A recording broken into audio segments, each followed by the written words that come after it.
libro del profeta Isaías, capítulo 6. Bendito sea el nombre del Señor. Capítulo 6, versículo 1 al 8. ¿Me confirma cuando haya encontrado? Dice la palabra del Señor de la siguiente manera: en el año que murió el rey Usías, vi yo al Señor sentado sobre un trono alto y sublime, y sus faldas llenaban el templo.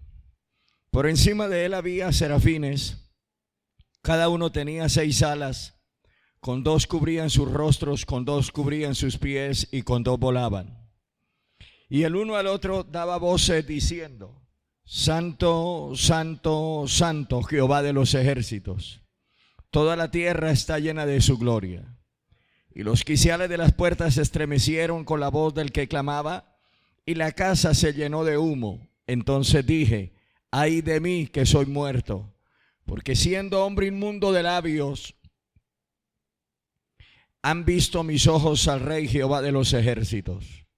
Y voló hacia mí uno de los serafines, teniendo en su mano un carbón encendido, tomado del altar con unas tenazas, y tocando con él sobre mi boca dijo: he aquí que esto tocó tus labios y es quitada tu culpa y limpio tu pecado. Después oí la voz del Señor que decía: ¿a quién enviaré y quién irá por nosotros? Entonces respondí yo: heme aquí, envíame a mí. Amén.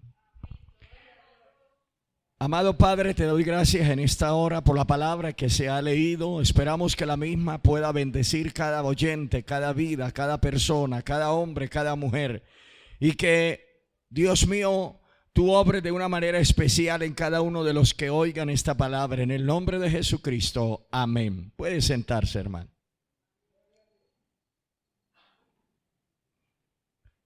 Yo quiero hablarles en esta hora la palabra bajo el tema: la visión que transforma las circunstancias. Y quiero hablarles sobre este tema porque el ser humano nos vemos envueltos en circunstancias difíciles en la vida. Cuando hablamos de circunstancias, estamos hablando de algunas condiciones que rodean a una persona. A veces hay condiciones familiares que nos rodean y nos afligen mucho. A veces hay condiciones económicas que nos rodean y nos debilitan nuestro ánimo.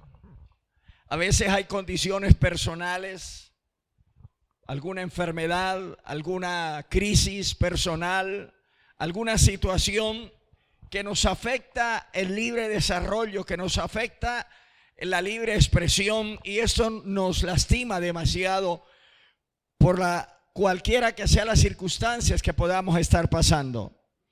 En el pasaje de hoy vemos a un hombre de Dios, amado hermano, rodeado por una circunstancia que a todos los seres humanos en algún momento nos ha golpeado o nos va a golpear: la desaparición de un ser amado, la muerte de un ser muy querido, la muerte de una persona que ayudaba muchísimo a Isaías, la muerte de una persona sobre el cual Isaías el profeta se recostaba, porque Usías, el primo del profeta Isaías, era un gran soporte en muchas áreas de la vida del profeta. A veces nosotros como seres humanos vivimos recostados en alguna área. Y a veces nosotros vivimos recostados en los padres, vivimos recostados en un tío, vivimos recostados en un familiar, vivimos recostados en algo o en alguien.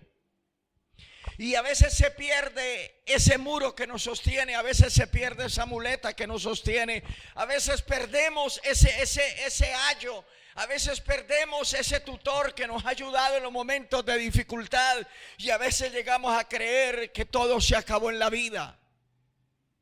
Mire, la Biblia nos habla de Isaías. ¿En dónde se encontraba Isaías? Estaba en el templo. Isaías no estaba en el parque perdiendo el tiempo. Isaías no estaba en el centro comercial. Isaías se encontraba en el templo. Y sabe una cosa: Cualquiera que sea la circunstancia por la que usted o yo podamos estar pasando, siempre en el templo habrá respuesta. Siempre en el templo habrá una resolución. Siempre en el templo Dios tocará nuestra vida. Siempre en el templo habrá un vaso de agua para el alma sedienta. Siempre en el templo habrá una luz que iluminará nuestro camino. Siempre en el templo encontraremos alguna salida a nuestras circunstancias. ¿Cuánto bendicen la gloria de Dios? Recuerdo en este momento el salmista Asaf en el Salmo 73. Él se encontraba debilitado también. Y él no encontraba respuestas a las circunstancias que lo rodeaban. Porque afuera este hombre, debido a su condición anímica, había perdido la orientación, había perdido el rumbo de la vida que él estaba llevando, porque era una crisis terrible. Pero este hombre nos habla en el Salmo 73 que hasta que entró al templo, al tabernáculo. Oiga, yo no entiendo por qué hay gente que no ama el templo. No ustedes que están acá, no, hay otros que no aman la casa de Dios. No aman el lugar de reunión. No aman, no se preocupan, no se afanan, no hacen un esfuerzo por estar en el templo. No hacen un esfuerzo cuando el templo es un oasis. El templo es un oasis para las circunstancias que nos rodean afuera.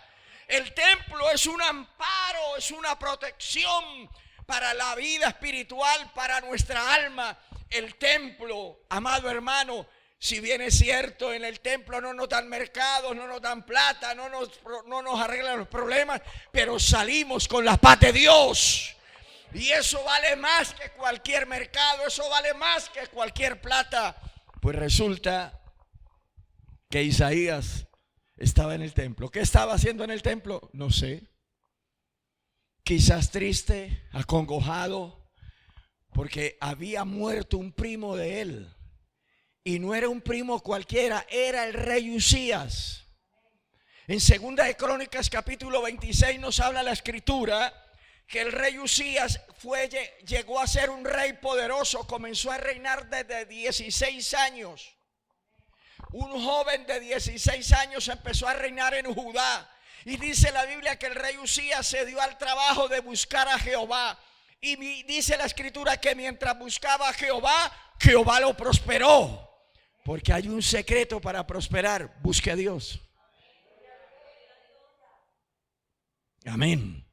Busque a Dios, honra a Dios, sírvale a Dios, adore a Dios, y Dios abrirá puertas.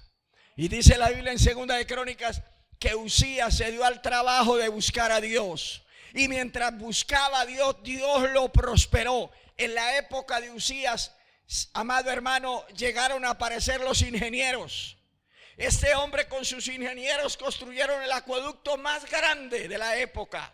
Llevaron agua a las tierras lejanas, construyeron, amado hermano, las grandes catapultas, construyeron las grandes armas de guerra. Así que la ingeniería, la tecnología y todo armamento sofisticado para la época se construyó en tiempos del profeta Usías, del rey Usías. Así que todo el mundo tenía que ver con Usías. Usías era un punto de referencia para la época.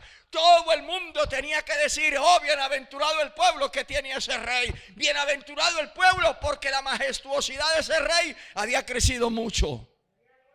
Y Dios había honrado grandemente al profeta Usías. Pero cometió un error que no debemos de cometer nosotros. Escúcheme, cometió un error. Y dice la Biblia que cuando ya había crecido, su corazón se enorgulleció para su caída. Qué terrible es eso. Cuidémonos que en lo alto soplan más fuerte los aires que abajo. Escúcheme, mientras más alto sea el árbol, más peligroso a quebrarse. Mientras más alto suba usted, más fuerte soplan los vientos. Mientras más alto subamos, hay que agarrarnos más fuerte. Pero cometemos un error los seres humanos, que mientras más alto subimos, más confiados nos volvemos. Qué tristeza, ¿no? La mayoría de gente no se cae empezando el evangelio. La mayoría de ministerios no se caen empezando el ministerio. La mayoría de predicadores no se caen comenzando el ministerio. La mayoría de iglesias no declinan comenzando el ministerio. La mayoría declinan cuando están en las alturas. Un matrimonio no se acaba empezando el matrimonio, se acaba después de viejos. La mayoría de matrimonios que se acaban es después de que tienen hijos y nietos. ¿Y por qué? Porque no se cuidan como se cuidaban al principio. No se fortalecen como se fortalecían al principio. No se guardan la espalda como se la guardaban al comienzo. La mayoría de personas que han podido escalar algunos peldaños de bendición, de prosperidad, se caen cuando están en la parte alta. Por eso, mi amado hermano, tengamos cuidado cuando vayamos escalando. Resulta que el rey Usías cometió la locura de entrar al templo, usurpando oficios sacerdotales, usurpó los oficios de los levitas. El rey era poderoso en la obra militar, en la obra del ejército. El rey era poderoso en todo su armamento, toda su tecnología, pero él no podía gobernar ni dirigir el templo, la casa de Dios, porque cada cosa en su lugar y cada lugar para cada cosa. Y el rey usurpó. Nunca nos atrevamos a usurpar labores que no son de nuestra responsabilidad. Siempre démosle la honra a quien se desempeña como tal, y siempre honremos a quien hace la labor diferente a la nuestra, pero preocupémonos por hacer nuestro trabajo, que cada uno hagamos el trabajo que hemos sido encomendados por Dios. Y resulta que el rey Usías entró al templo a ofrecer incienso. Usurpando el trabajo sacerdotal. Vuelvo a repetir, cuando llegaron los levitas, los ayudantes del templo, los colaboradores del templo, le dijeron: oh rey, a ti no te pertenece eso. Tenga cuidado, no usurpe labores, no usurpe trabajo, no usurpe profesiones. Y como el hombre estaba ya engrandecido, no permitía que nadie lo exhortara.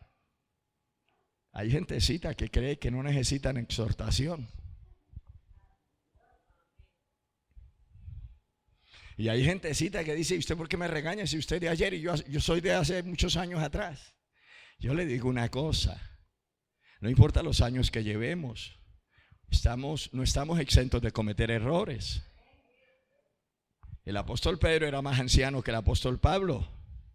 Y el apóstol Pedro, en una ocasión en el libro de Gálatas, siendo el más anciano de los apóstoles, jugó a dos aguas, estaba en dos caminos. Cuando estaban los gentiles, hablaba como gentil, vestía como gentil, comía como gentil y participaba como gentil. Pero cuando los gentiles, la gente que no era el pueblo de Israel, se iba y llegaban los israelitas, entonces vestía como judío, comía como judío, hablaba como judío, actuaba como judío. Y Pablo se dio cuenta. Y Pablo era un recién convertido. Y como esa actitud de Pedro como Pedro era un punto de referencia, esa actitud de liderazgo que él tenía arrastraba a otros. Porque déjeme decirle, muchas personas han puesto los ojos en ti. Muchas personas han puesto los ojos en mí.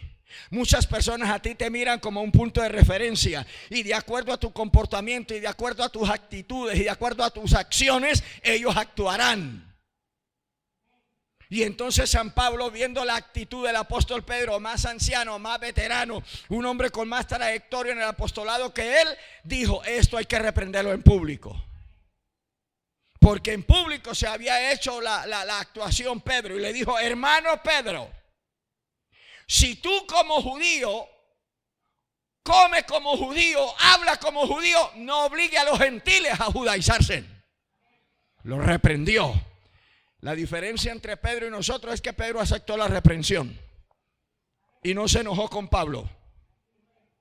Nosotros nos enojamos con el hermano que nos reprende y hasta nos vamos de la iglesia y hasta nos descarriamos porque un hermano nos exhortó. Hermano, permita que el hermano lo exhorte. Desde que esté de acuerdo a la palabra, recibe la exhortación, porque Dios nos ha llamado a exhortarnos unos a otros para edificación. ¿Cuántos alaban la gloria del Señor? Ahora,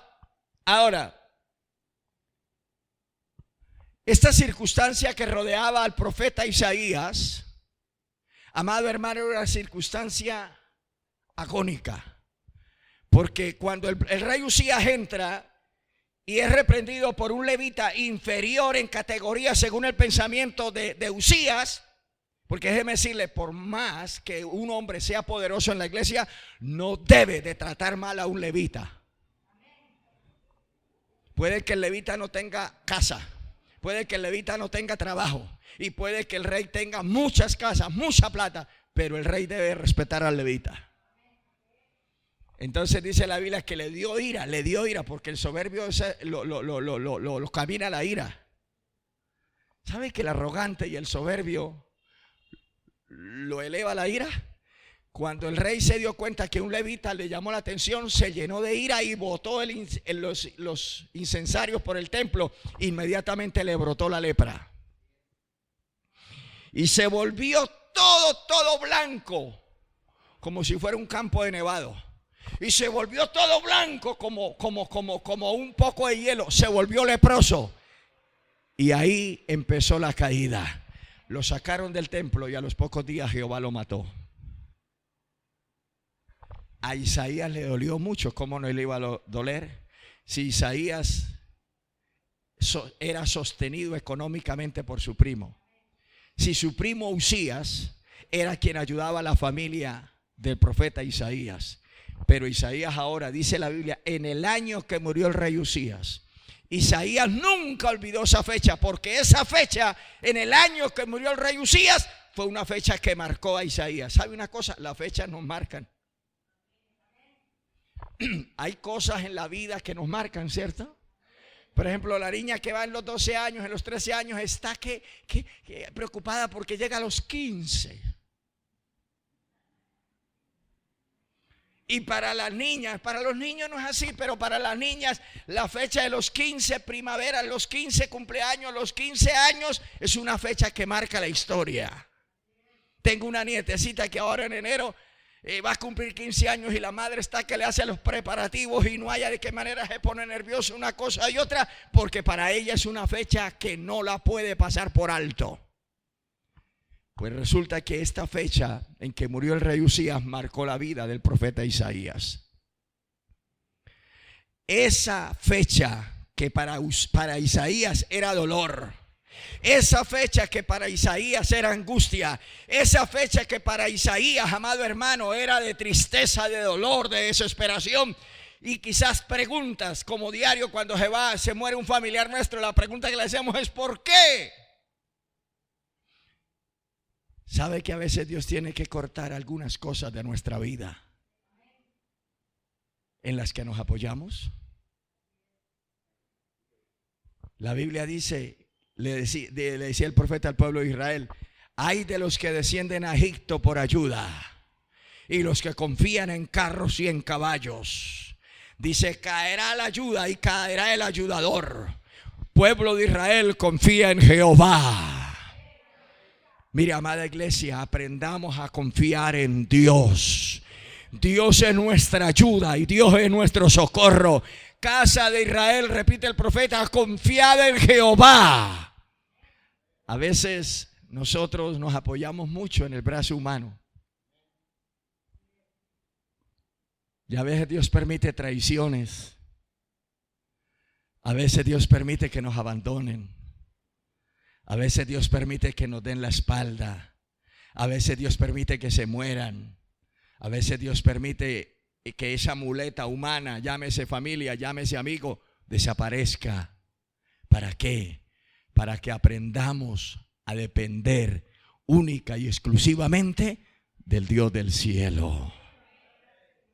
¿Cuántas veces Dios tiene que permitirnos a nosotros pasar por situaciones que nunca habíamos pensado? ¿Cuántas veces Dios tiene que permitir pasar por valle de sombra de muerte que nunca habíamos pensado ni creído pasar? ¿Cuántas veces tenemos que pasar por el valle de la muerte?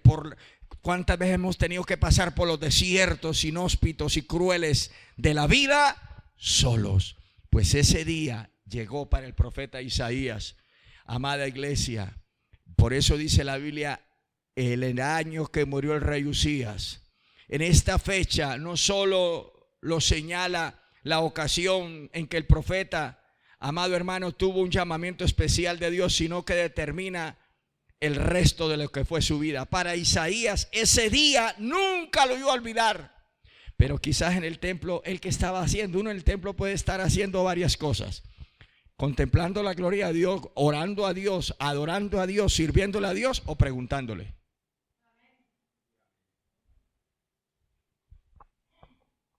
Uno en el templo puede estar despidiéndose de la iglesia, o puede estar afirmando su fe en la obra, su fe en Dios, su amor por la obra. Uno puede estar haciendo muchas cosas. No sabemos qué estaría pensando Isaías. Lo cierto es que ese día tuvo algo maravilloso.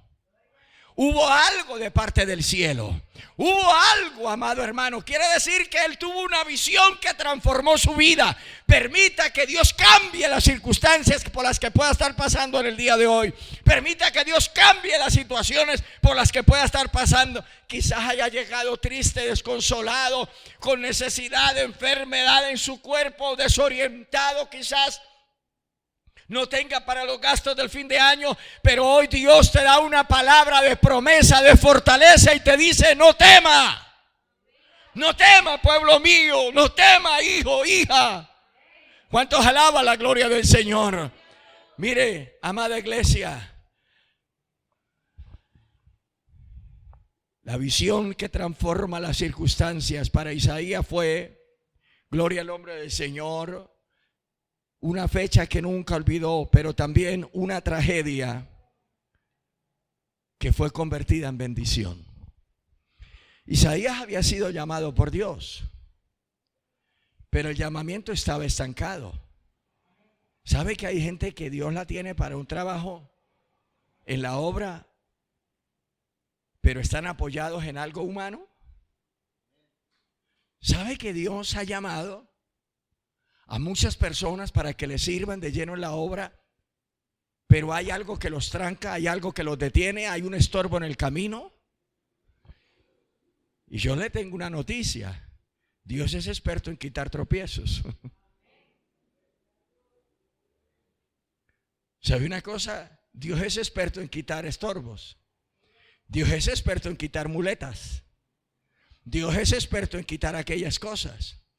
Cuando Abraham salió de Ur de los Caldeos, Dios le había dicho: vete de tu tierra y vete de tu pariente. Pero Abraham se llevó a su padre, Taré, se llevó a su sobrino, se llevó a la esposa del sobrino, se llevó a los hijos del sobrino. Mejor dicho, le dijo: vete de tu tierra y de tu parentela. Él debía de haber salido con su mujer nada más. Él debía de haber salido con Sara. Sara era estéril, no tenía hijos, así que debería haber salido con ella. Pero él, como nosotros, a veces Dios nos permite mudarnos de una ciudad a otra por alguna razón o planes de Dios, y nos cargamos con media ciudad. Yo no sé, no entendemos, ¿no? Dios nos dice que nos necesita en tal parte y nos cargamos con medio pueblo. Pues resulta que Abraham se cargó con media familia.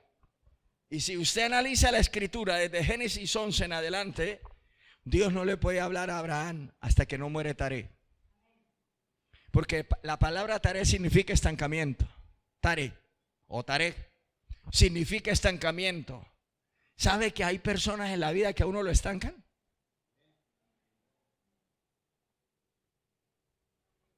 Estancan el desarrollo espiritual, estancan el desarrollo ministerial, estancan el desarrollo personal, estancan el desarrollo de fe, estancan el desarrollo económico. Hay personas que a uno lo estancan, no queriéndolo estancar, sino a veces no dejándolo a uno desarrollar. Por ejemplo, esa madre que diario está cuidando a su hijo y no lo deja andar porque teme que se caiga y teme que se caiga, y diario no hace el oficio por estar detrás del hijo. Déjelo que se aporríe y verá que aprende a caminar. Y a veces esa madre descuida todo el oficio del hogar por estar detrás del hijo. Mire, ¿sabe una cosa? Todos aprendimos a caminar, pero la mayoría nos dimos más de 3 porrazos. Y a veces nosotros no dejamos desarrollar a un hijo, no dejamos de desarrollar a una hija, porque todavía ya tiene 20 y cuantos años y todavía nosotros decidimos por él o por ella.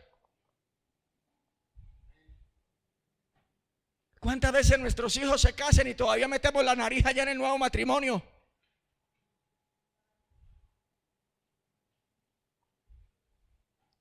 Qué silencio, ¿no? ¿Cuántas veces nuestros hijos, amados hermanos, se independizan y todavía queremos? Venga, papito, y si su mujer no le prepara la comida, yo se la preparo. Déjelos. Ah, pero están peleando. Déjelos que peleen hasta que se cansen. Déjelos. Pero a veces uno no los deja desarrollarse, no los deja crecer.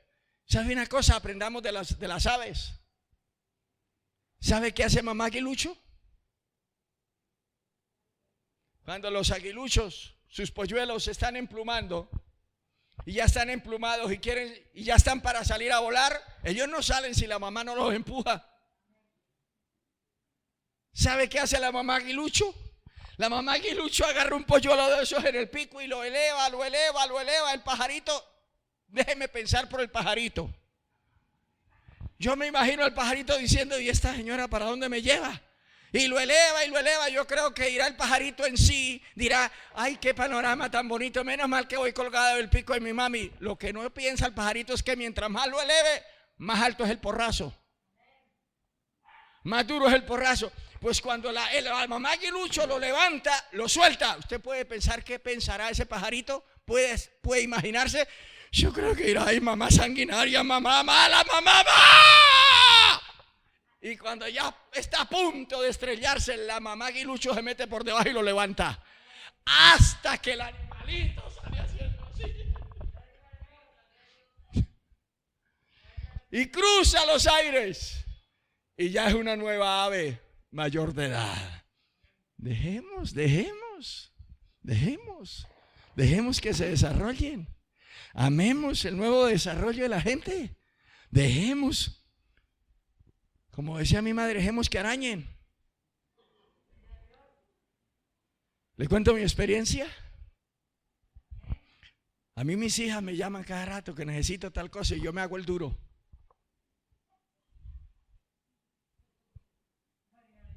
Y yo lloro solo. Y yo me hago el duro, a veces teniendo para ayudarles. Digo, no hay en el momento, no tengo disponibilidad. Sufran, esfuércense. Llegan a la casa, no ha almorzado, ahí hay almuerzo, coma, prepare lo que sea. Pero yo no le suelto todo por pedir de boca. ¿O es que Dios no suelta todo lo que le pedimos? ¿Usted cree que si Dios no suelta todo lo que le pedimos, nos pasa lo del niño travieso que le pedía al papá un revólver? Y le decía: papi, cómpreme un revólver. Y decía el padre: ¿cómo se le ocurre que le compre un revólver? Y el niño todos los días: cómpreme un revólver. Al último la paciencia del papá se calmó, se llenó. Y le dijo el papá: bueno, al fin, ¿quién manda en la casa, usted o yo? Y dijo el chino: pues cómpreme el revólver y hablamos.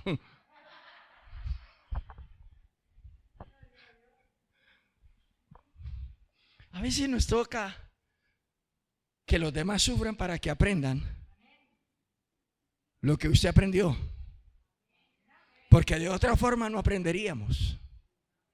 Pues resulta que aquí vemos algo en la vida del profeta Isaías. La circunstancia, el dolor, la pérdida de un familiar, la desaparición del rey Usías, que era un soporte para el profeta Isaías, le había hecho olvidar el llamamiento de Dios. Le había hecho olvidar que Isaías tenía un llamamiento, que Dios no lo había llamado al profeta Isaías para que viviera solo contemplando a Usías. Oh, qué tremendo rey, mi primo. Porque a veces en la vida nos pasamos y no mirando así para lo alto.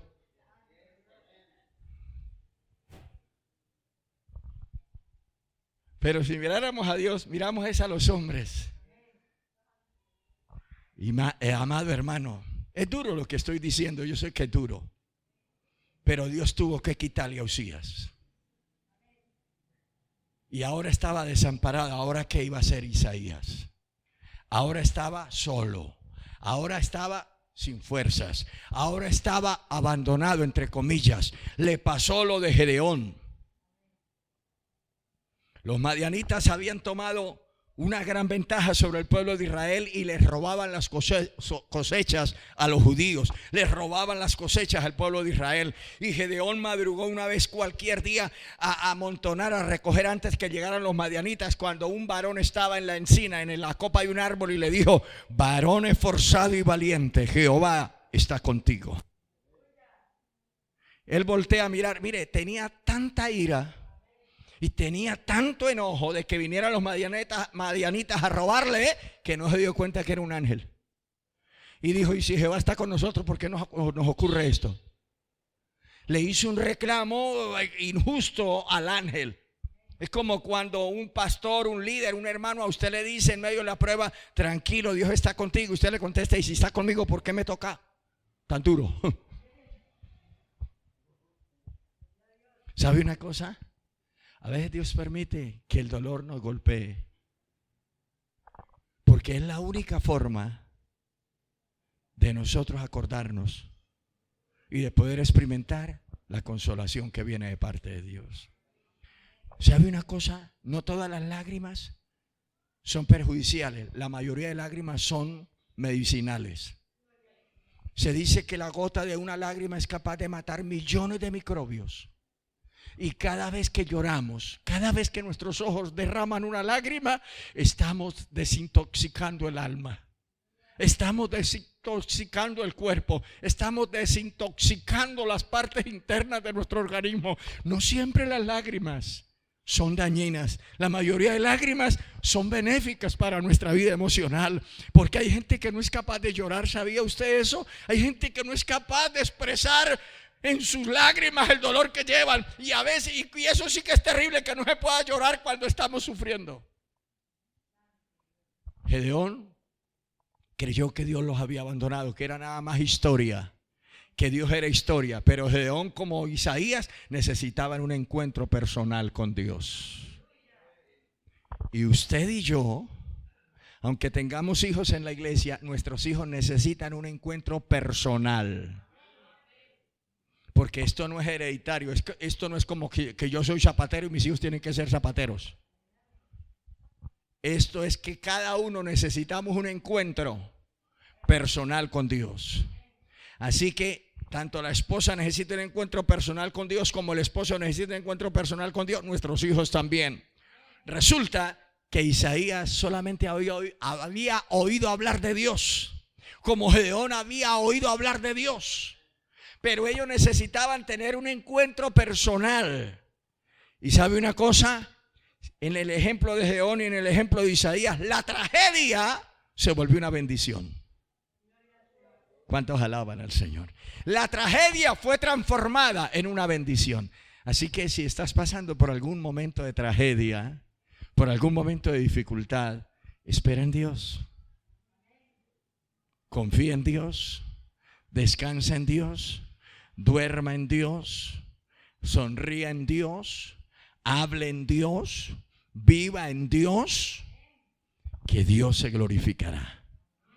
Mire lo que ve Isaías. Él nunca llegó a pensar que iba a haber esa visión en el templo. Y mire lo que vio Isaías. Dice la Biblia que estando en el templo, vio al Señor sentado sobre un trono grande, alto y sublime, y su falda llenaban el templo. ¡Qué visión tan maravillosa! Vio la gloria de Dios. Si él no hubiera ido ese día, tarde, mañana o noche al templo, él no ve aquella cosa. Si usted no viene al templo, no puede ver lo que ven los que están en el templo. ¿Cuántos alaban al Señor? Ahora, la tragedia del profeta Isaías fue convertida en bendición. Fue en medio de esta pérdida cuando tuvo esa visión. A veces uno sufre porque pierde algo. Y no es para menos. Yo lloro cuando se pierde algo. Yo sufro cuando se pierde algo. Yo sufro cuando alguien se va de mi lado. Yo sufro cuando un pastor traiciona la obra. Yo sufro, yo soy el que más sufro. Sufro por el dolor que deja esa persona. Sufro por los hermanos que quedan porque quedan con el interrogante. Y sufro por los que se van porque me miran como bicho raro. Sufro por punta y punta. Mientras que el que se va no sufre. Va sacando peso diciendo, ahora sí vamos a crecer. ¿Sabe una cosa? Pero si nosotros estamos en Dios, toda pérdida, amado hermano, en Dios tiene un plan del Señor. Moisés, usted se puede imaginar 40 años Moisés viviendo en un hotel 5 estrellas.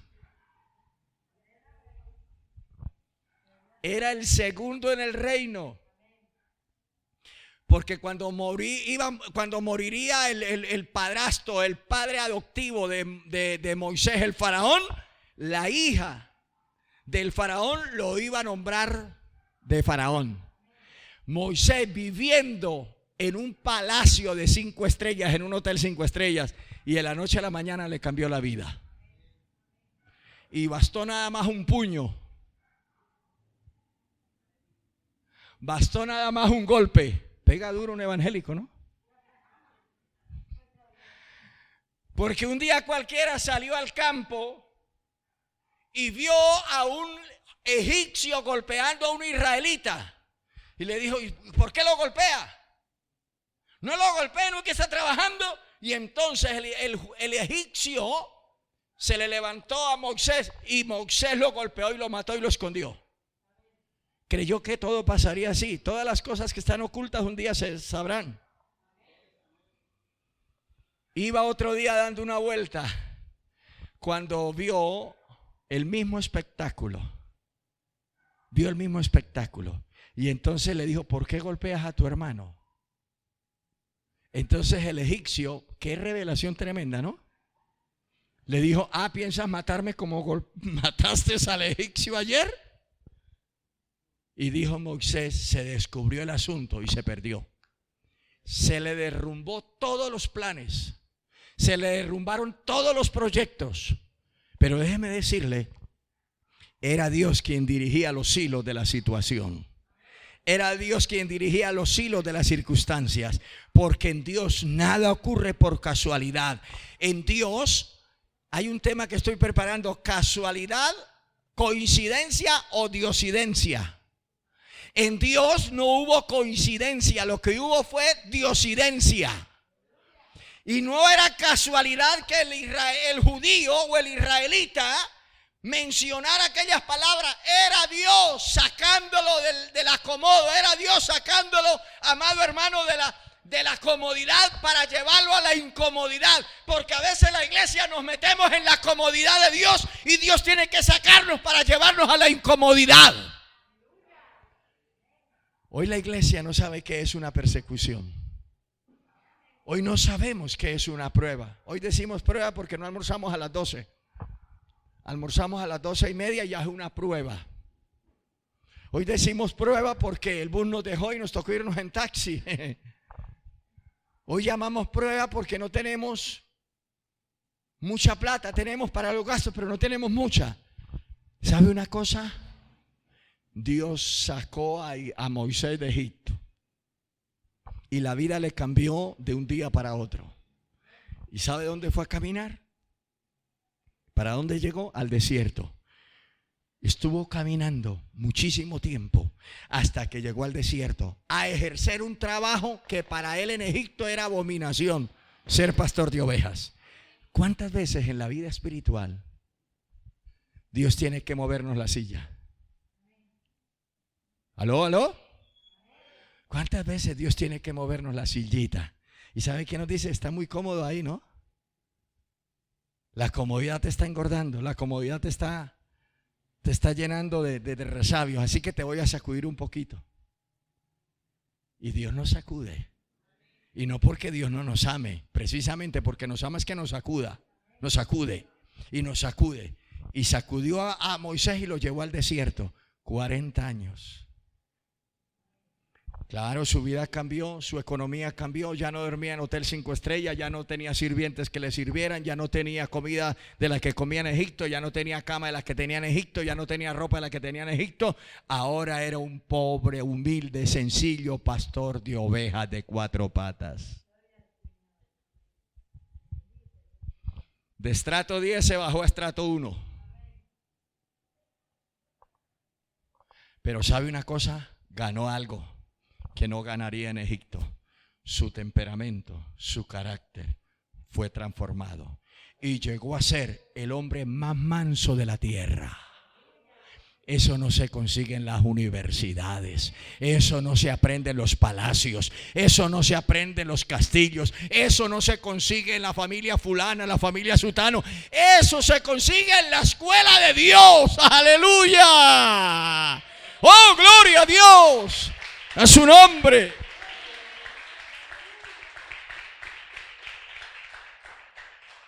¿Sabe? La enseñanza de la palabra usted no la consigue en la casa.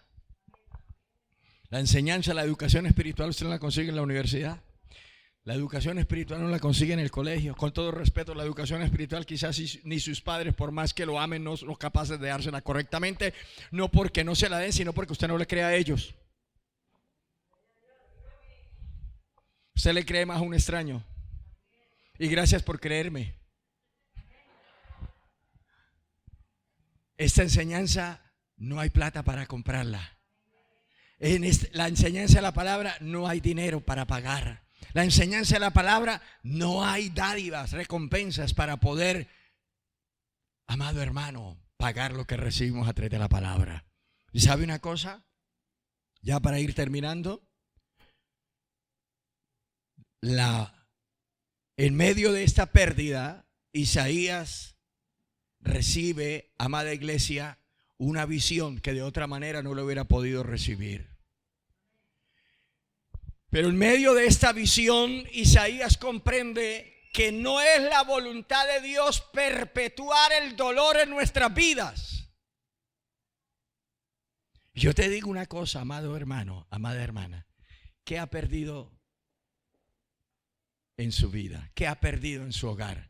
No es la voluntad de Dios de que perpetúes el dolor de una pérdida. Se perdió un amigo, se perdió un familiar, se perdió un hermano, se perdió alguien. No perpetúes el dolor. El Señor le dijo al profeta Samuel, porque Samuel amaba mucho a Saúl a pesar de lo desobediente y sinvergüenza. Y Samuel amaba mucho a Saúl. Y cuando murió Saúl como murió, Samuel seguía llorando a Saúl. ¿Y sabe Dios qué le dijo? ¿Sabe Dios qué le dijo a su siervo Samuel? ¿Hasta cuándo vas a llorar a Saúl?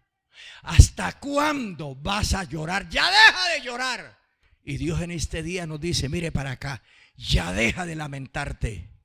Ya deja de llorar. Ya deja de llorar por esa pérdida. Ya deja de llorar por lo que se perdió. Ya deja de lamentarse por lo que no está. Ya deja el pasado. Déjalo. No es la voluntad de Dios de que perpetuemos nuestro dolor. Hay gente que pierde la oportunidad de un trabajo y duran 3, 4 años recordando y restregándole a los oídos de sus familiares: ay, yo hubiera estado. Ya no estuvo. Ya no estuvo. Así que ya olvidemos ese pasado y extendámonos a lo que está delante. ¿Cuántos alaban la gloria del Señor? Amado hermano, ya no podemos recuperar un pasado por bueno que haya sido, o por malo que haya sido, o por excelente que haya sido. No podemos recordarlo. Mire, si nos ponemos a recordar el pasado no avanzamos. Entonces Isaías aprendió, y nosotros debemos de aprender, que no es la voluntad de Dios que perpetuemos nuestro dolor. La autocompasión no va de la mano de Dios. La autocompasión lo que hace es volvernos cobardes, lo que hace es volvernos flojos, lo que hace es volvernos, amado hermano, frágiles. Por eso Jesucristo, cuando Pedro quiso autocompadecerse y le dijo: Señor, no vayas a Jerusalén, no ve que te van a matar. El Señor se queda mirando y le dice: diablo, quítate delante de mí. Satanás, quítate delante de mí. Cuando San Pablo estaba en la casa de Felipe, el evangelista, con sus hijas profetisas, llegó un profeta llamado Agabo. Y el profeta cogió el cinto de Pablo y se lo amarró en las manos y en los pies y profetizó estas palabras: aquel cuyo cuyo propietario es este cinto, dice el Espíritu Santo, lo atarán, lo amarrarán y lo llevarán preso. Agabo no sabía de quién era ese cinto. Felipe sí sabía de quién era ese cinto. Las hijas de Felipe sí sabían de quién era esa correa. Y cuando Felipe y las hijas de Felipe escucharon la profecía de Agabo, porque Agabo llegó en el momento y se fue, se echaron sobre el cuello de Pablo. Le dijeron: Pablo, no vayas a Jerusalén, no vayas, Pablo. Mire lo que el Espíritu Santo dice. Pablo, no subas, no subas. ¿Sabe qué dijo Pablo? ¿Qué hacen ustedes arrugándome en el corazón? ¿Qué hacen ustedes volviéndome en flojos con sus lamentos, con sus quejidos? No solo estoy dispuesto a ser amarrado ni golpeado, sino a dar la vida por causa de Cristo. Oiga, hermano, hoy en día hay mucha gente que hasta nos hacemos los enfermos. ¿Cómo amaneció, papito? Malo, malo. Y hasta ancianos, ya adultos, ya pasado de moda. Nos gusta simular que estamos enfermos para no hacer el trabajo. Nos gusta simular que estamos mal para no venir a culto. No, yo estoy enfermo, mamita, vaya usted. Y pronto la espalda la madre o el padre y una vez se sanaron. Cosa rara, ¿no? Porque sí que nos gusta que se autocompadezcan de nosotros, ¿no? Yo tenía una costumbre cuando tenía 7, 8 años, 9 años y me tocaba llevarle el almuerzo a mi papá. Yo estudiaba en la mañana la primaria y le llevaba el almuerzo a mi papá y me dejaba trabajando. Mi papá era constructor y me dejaba trabajando obligado, pero de camino yo craneaba. Un niño de 8 o 9 años, subir un ladrillito, un baldadito de arena, un 3 o cuarto piso, era muy duro. Pero mi papá lo que quería era enseñarme a mí a ser responsable. Entonces yo de camino llegaba a la 1, 2 de la tarde con el almuerzo. Y yo llegaba con la cara estirada, larga, triste. Decía: ¿qué tiene, papito? Uy, me duele la cabeza mucho, papá. Entonces me decía mi padre: almuerzo y váyase, mijito, y descanse. Amén, sí, papá. Tan pronto salía del lugar donde mi papá estaba, me sanaba. Me sanaba. ¿Y sabe que hoy los hijos son así?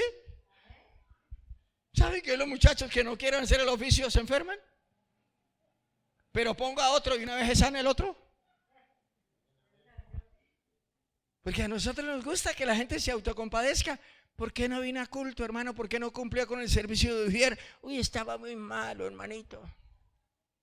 ¿Por qué no vino a hacer el aseo, hermano? Uy, hermano, qué pena, pero se me olvidó, hermano, estaba por ahí ocupado.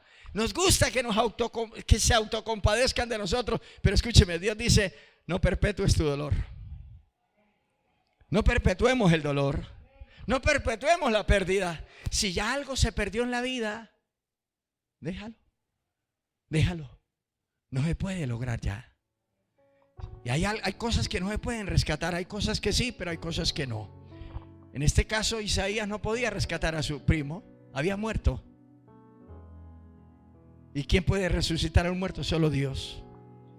Resulta que Dios le enseña a Isaías que no era la voluntad de Dios, perpetuar el dolor o las calamidades.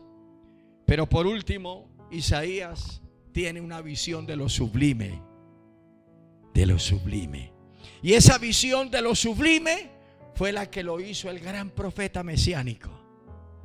Esa visión de lo sublime, gloria al nombre del Señor, fue lo que lo convirtió en ese profeta maravilloso que habló más del Mesías. Al libro del profeta Isaías se le llama el Evangelio del Antiguo Testamento.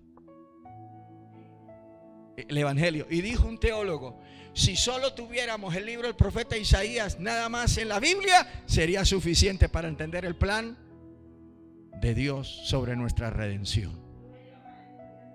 Ese libro es muy hermoso. Entonces, amada iglesia, ¿cuál es la visión que transforma nuestras vidas? No es la visión del televisor, no es la visión del teléfono, no es la visión de allá o de acá, es la visión de Dios. Permítanos que cada día podamos nosotros tener esa visión conectada con nuestra vida y Dios nos fortalecerá. Colócate de pie, vamos a orar.